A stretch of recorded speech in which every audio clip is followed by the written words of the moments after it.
Olá, meus amigos, minhas amigas, continuando esse nosso grande curso, agora chegou um assunto bastante específico para os profissionais da educação básica, que é a jornada de trabalho. Professor, nós estamos estudando o quê? Educação. Então, nós temos um ambiente escolar e, nesse ambiente escolar, nós temos particularidades em relação à jornada de trabalho, em especial a jornada de trabalho do professor. Por quê, professor? Porque a atividade do professor não é ir lá somente o cara ir lá e ministrar a aula dele, né? É muito mais do que... Antes de ministrar a aula dele, tem que fazer todo um planejamento, tem que preparar a aula, e depois que ele termina a sua aula, o serviço dele não terminou. Por quê? Porque ele tem que fazer todas as avaliações aí da aplicação do seu projeto pedagógico. Então, é especial. Claro que a LOPEB trouxe essa especificidade num capítulo à parte, na qual o legislador tratou do regime de trabalho específico dos profissionais da educação. Ou seja, somente na LOPEB é o único estatuto específico, ou do plano de carreira específico do Estado de Mato Grosso, que tem essa configuração específica. E claro, se é específico, se é único, com certeza o legislador, aliás, o examinador sabe disso, e isso passa a ser uma potencial questão de prova, Então vem comigo aqui. O regime de trabalho dos profissionais da educação básica será de 30 horas semanais, né? 30 horas semanais, né? Então, está aqui para vocês, regime de trabalho. Professor, quando ele fala assim, dois profissionais da educação básica, nós estamos falando aqui de professor, técnico e apoio, tá? Os três, né? Então, temos aí, ó, 30 horas semanais, ok? Então, tem que saber? Tem que saber, cara. Eu não consigo enxergar você numa prova de concurso, principalmente uma prova da SEDUC, se você não sabe que o regime de trabalho são 30 horas semanais, né? Artigo 37. A distribuição da jornada de trabalho, qual que é a jornada de trabalho? 30 horas, dos profissionais de educação básica, é de responsabilidade da unidade escolar ou administrativa e deve estar articulado ao plano de desenvolvimento estratégico em se tratando de unidade escolar, né? Vamos lá, vem comigo aqui. O que está escrito aqui, ó? A unidade é de responsabilidade da unidade escolar. O que o legislador fez aqui? O legislador ele delegou essa atribuição de controlar o quadro de pessoal para quem? Para as unidades. Quem que é o órgão central? O órgão central é a SEDUC, a Secretaria de Estado de Educação. Mas quem que irá controlar, quem que é de responsabilidade, é lá no ambiente escolar. Professor, unidade administrativa. Um exemplo, assessoria pedagógica, né? A assessoria pedagógica também tem aí a responsabilidade, tem a competência de organizar a jornada de trabalho dos profissionais que ali labutam, né? Pronto, né? Isso que está escrito aqui, né? Vem comigo, né? Apagar esse cara aqui, vamos lá. Um assunto muito específico, artigo 38, que é aplicável apenas ao professor. Professor, o que é isso aqui? É a famosa hora-atividade. Vem comigo aqui, né? Fica assegurado a todos os professores, aqui já pode ser uma pegadinha de concurso, carga horária, todo mundo, 30 horas, mas a hora-atividade aplica-se apenas aos professores, né? Fica assegurado a todos os professores o correspondente a 33,33%, ou seja, 1/3, né, de sua jornada semanal de atividades relacionadas ao projeto didático-pedagógico. Professor, eu quero fazer contras, tudo bem. Qual que é a carga horária? Olha só. Então, a carga horária são 30 horas, né? Dividido por 3, então o cara tem 10 horas atividade por semana. Nessas 10 horas aqui é para que o professor prepare a aula, faça a correção das provas, preencha lá o diário escolar e assim por diante. Então, são 10 horas de atividade escolar. Preste atenção. Se são 10 horas de atividade escolar, o cara tem uma carga horária de quanto? O cara tem uma carga horária de 20 horas semanais, né? Vem comigo aqui. O parágrafo primeiro, ele vai trazer o conceito da hora-atividade. Entende-se por hora-atividade aquela destinada à preparação e avaliação do trabalho didático, a colaboração com a administração da escola, as reuniões pedagógicas, a articulação com a comunidade e o aperfeiçoamento profissional, de acordo com a proposta pedagógica da escola. Ou seja, o professor aí, qual que é a intenção do legislador? O legislador quer que o professor se integre na vida da escola através da hora-atividade, e ele é pago por isso, né? Parágrafo 2º. Dentro de um percentual de até 10% do quadro de professores, poderá a unidade escolar, nos termos da regulamentação específica, destinar percentual superior ao previsto do caput desse artigo. Ou seja, o parágrafo 2º do 38 trata uma exceção, a única exceção de quê? Da qual o professor tenha mais de 33,33% de hora atividade. Então, está aqui para vocês. Agora, isso necessita de quê? De regulamentação específica, né? Isso aqui precisa de regulamentação específica, né? Ok. E o parágrafo 3º, ele vem colocar um freio no parágrafo 2º, né? O que ele fala aqui? No parágrafo 2º, qual que é o trabalho do parágrafo 2º? Ele trouxe uma exceção para majorar os 33%. Já no parágrafo 3º, ele vai trazer o quê? Um freio, né? Vem comigo aqui. Na aplicação do preceito contido no parágrafo anterior, será observado o limite de até 50%. Qual que é 50% da jornada de trabalho? É até 15 horas. Se o cara trabalha 30 horas, então 15 horas ele pode ficar até 15 horas em hora atividade e outras 15 horas o cara vai ser responsável para quê? Para ser de fato professor, né? Para professores em regência, que desenvolverem atividades articuladas e previstas ao projeto político-pedagógico, aprovado pelo Conselho Deliberativo Escolar e ratificado pela Secretaria de Estado de Educação. Olha que coisa importante aqui, cara. Muitas coisas importantes aqui. Primeiro, nós vimos nos artigos anteriores que o legislador delegou para a unidade escolar a gestão, a competência, a responsabilidade do quadro de pessoal, inclusive o controle da sua jornada de trabalho. Muito importante isso, né? Só que é o seguinte, você extrapolar os 33,33% da hora atividade, tem que ter a chancela ratificado pela Secretaria de Estado de Educação.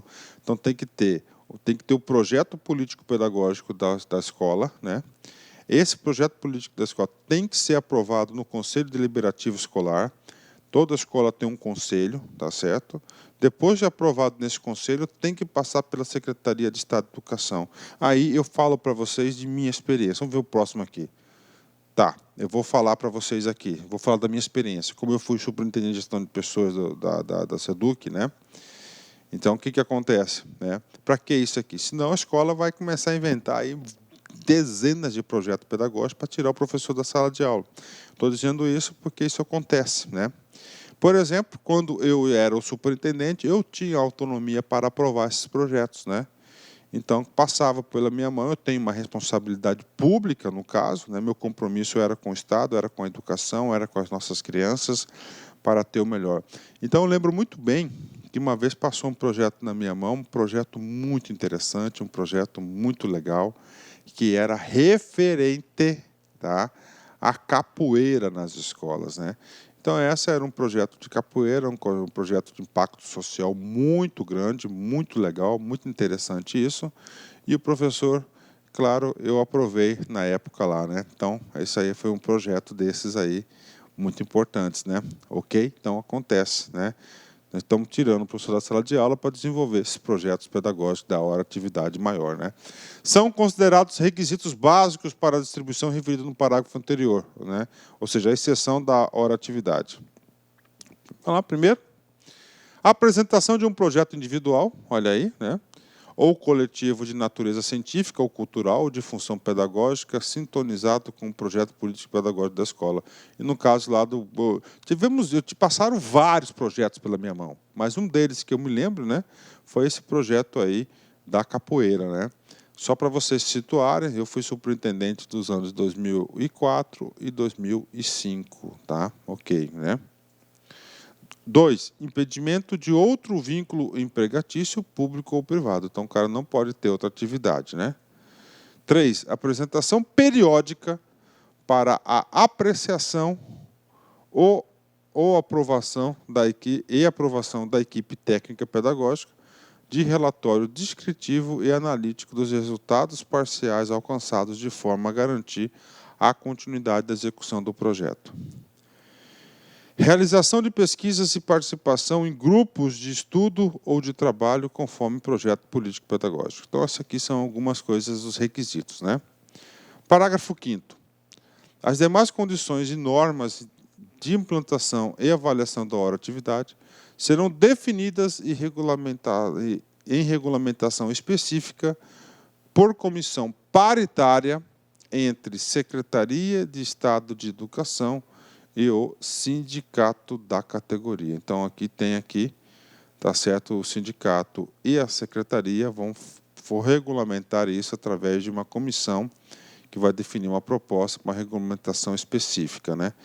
Olha como esse assunto hora-atividade é importante demais, cara, né? Ó, o sindicato, né, lutou muito para estar aqui dentro dessa comissão aqui, porque é de interesse da escola. Isso dá muita confusão, tá? Professor, artigo 39. Qual que é o trabalho do artigo 39? O trabalho do artigo 39 é o seguinte: como que será a jornada de trabalho para as lideranças da escola? Quais são os cargos de função, função de confiança que nós temos? Função: diretor escolar, secretário escolar, coordenador e assessor pedagógico. Essas pessoas, a carga horária dessas pessoas será regulamentada aqui pelo artiguinho 39, né? Vem comigo aqui, né? Vem comigo aqui. Ao profissional da educação básica, no exercício da função de diretor de unidade escolar, assessor pedagógico, coordenador pedagógico e secretário escolar, será atribuído o regime de trabalho de dedicação exclusiva. Tudo bem. Nós já falamos isso lá no começo. Ele está reafirmando no dedicação exclusiva. O cara focado na educação, com impedimento de exercício de outra atividade remunerada, seja pública ou privada. Rapaz, se o cara é dedicação exclusiva, claro que ele está impedido para trabalhar, né? Vem comigo aqui. O profissional designado para a função estabelecida no caput, são 4 funções que nós temos, fará jus ao recebimento de um percentual estabelecido sobre seu subsídio e de acordo com o previsto na tabela do anexo 10 desta lei complementar. Nós já vimos isso. Então, o cara é o seguinte: ele recebe o seu subsídio, ele vai ter uma nova atribuição, nova responsabilidade, ele vai ser dedicação exclusiva e ele é o seguinte: ele vai receber um percentual, né? Por exemplo, o diretor de escola, vamos pegar o mais fácil, coordenador pedagógico, 30% sobre subsídio, e nós temos aí 1.230 funções de confiança a serem distribuídas aproximadamente nas nossas 700 escolas estaduais do estado de Mato Grosso. Então, aí para vocês, né? Então, esse aqui é o percentual, né? Professor, nós estamos falando da jornada de trabalho. Qual que vai ser a jornada de trabalho dessas 4 pessoas? Parágrafo 2º, 40 horas semanais, né? E não tem hora-atividade. Por quê? Porque eles não estão na sala de aula. A hora-atividade é somente para quem está em sala de aula. O subsídio do servidor contratado na situação especial prevista no parágrafo 2º do artigo 3º. Essa situação especial foi revogada pela Lei Complementar 211 de 2005. Desta lei complementar, será pago sob o regime de dedicação exclusiva, nós já sabemos disso, correspondente a 40 horas semanais de trabalho, com impedimento de prestar serviço em outra atividade remunerada. seja pública ou privada, e será estabelecido de acordo com o seguinte, ou seja, rapaz, o cara fala de novo, né? Proibido, ele repete umas 4, 5 vezes que não pode trabalhar em outra coisa. Não precisava tudo isso, mas ele quis reforçar. Então, qual que é a carga horária? Cara, carga horária geral, 30 horas, para todo mundo, né? Professor, técnico e apoio, PTA, né? Ok. Professor, tem hora atividade. Qual que é a hora atividade? Opa, 1/3, 33,33%. Tem exceção? Tem exceção. Quais são as exceções? Primeiro, a exceção até 10% do quadro, ele pode ser majorado isso. Até quanto? Até 50%, ou seja, até 15 horas. Agora, para ser majorado, ele tem que fazer parte do quê? De um projeto pedagógico específico, cultural, técnico, científico, na escola, que esse projeto cultural tem que ser o quê? Ratificado, tem que ser aprovado pelo Conselho Deliberativo da escola, da comunidade da escolar, e tem que ser ratificado pela SEDUC. Pronto. Qual que é a carga horária, professor? Dos caras lá, do diretor, do assessor, do coordenador e do secretário. Dedicação exclusiva. Então, dedicação exclusiva são 40 horas semanais. Pronto, passou a régua. Está aí. Fácil, né? Ok, né? E agora? Agora o parágrafo 2º, ele vai definir claramente como que vai ser paga a comissão dessas pessoas que eu falo, o diretor, o coordenador, o assessor, o secretário escolar, para o recebimento daquele percentual lá da tabela 10, né, que nós já vimos, né? Então ele vai fazer o seguinte, ele vai dizer a fórmula, né? Caso do diretor, presta atenção aqui. Considerar o subsídio do valor pago ao nível 1 da classe em que o profissional se enquadra, tendo em vista o grau de escolaridade e as demais formações efetivamente comprovadas através de diplomas e títulos, né? Ou seja, né? Então, o que o cara está fazendo aqui? Eu não acho certo isso, né? Mas tudo bem, eu não sou nada, né? A, B, C, D e E, não é isso? Essas aqui são as classes, né? Aí nós temos os níveis, não é isso? Então, nível 1, 2, não é isso? Qual que é o último nível? 12, parabéns. Então é o seguinte, né? O que acontece? O cara está posicionado na classe C. Então ele vai receber o quê? Ó? Ele vai receber aqui, ele recebe, por exemplo, o cara está, olha só, o cara está posicionado aqui, ó, no C7. Qual que vai ser a remuneração dele? Então ele vai receber o subsídio do C7 mais, entendeu? O C1 vezes o percentual da comissão, lá da tabela 10. Tá? Isso aqui para explicar como calcula esse cara aqui. O que ele fala aqui? Ó? Ele está na classe C, está no C7. Então é o seguinte, ó, considere como subsídio o valor pago ao nível 1 da classe em que o professor se enquadra. Ele está no C7, ok? Bacana. Tendo em vista o grau de escolaridade e as demais formações efetivamente comprovadas. Então está aqui. Ok, no caso 2, então é isso que está falando aqui, né? A gente vai falar para você aqui no item 3. Secretário escolar, vem comigo aqui. Secretário escolar, né? Ó, secretário escolar. Considerar como subsídio o valor pago ao servidor de cargo de técnico administrativo escolar na classe de nível inicial da carreira, ou seja, na classe A1. Ou seja, a comissão do secretário escolar, eu não acho justo isso.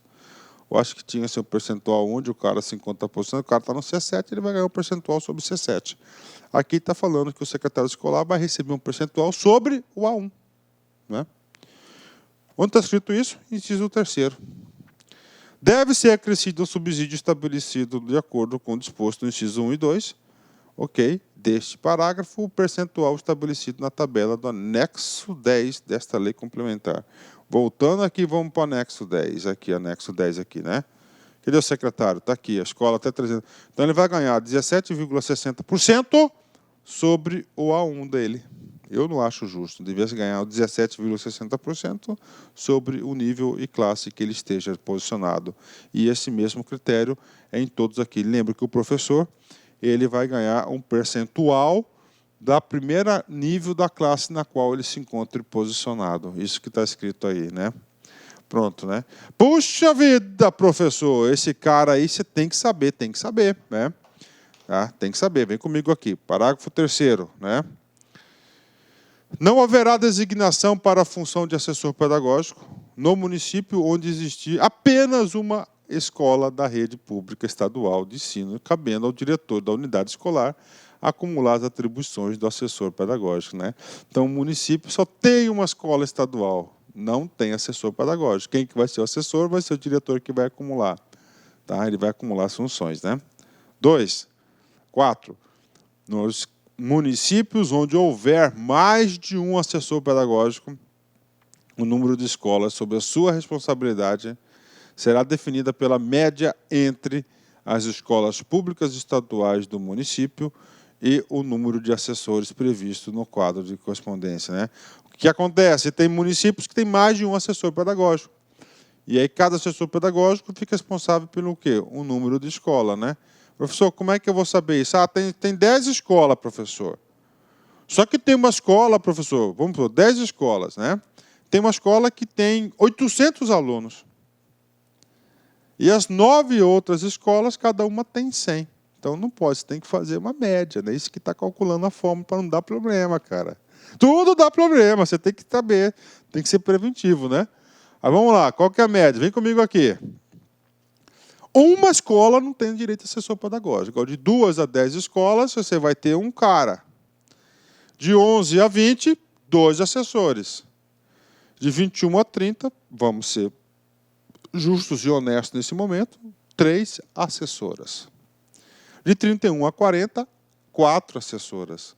De 41 a 50, 5 assessoras. 51 a 60, 6 assessoras. E de 61 a 70 escolas, 7 assessoras, né? É puxado, cara. Puxado pra caramba, né? Cara, eu gostava demais desse pessoal aqui, hein? Olha, eu tenho muita saudade da minha época da SEDUC, hein? Terminamos essa grande aula, vamos falar aqui de Confúcio e presta muita atenção nessa mensagem, que ela tem um valor profundo na nossa alma. Preste atenção. Para conhecermos os amigos, é necessário passar pelo sucesso e pela desgraça. No sucesso, verificamos a quantidade e na desgraça, a qualidade. Profundo, né? Muito profundo. Pessoal, forte abraço, fique com Deus, até a próxima, se Deus quiser. Fui, tchau. Clique lá.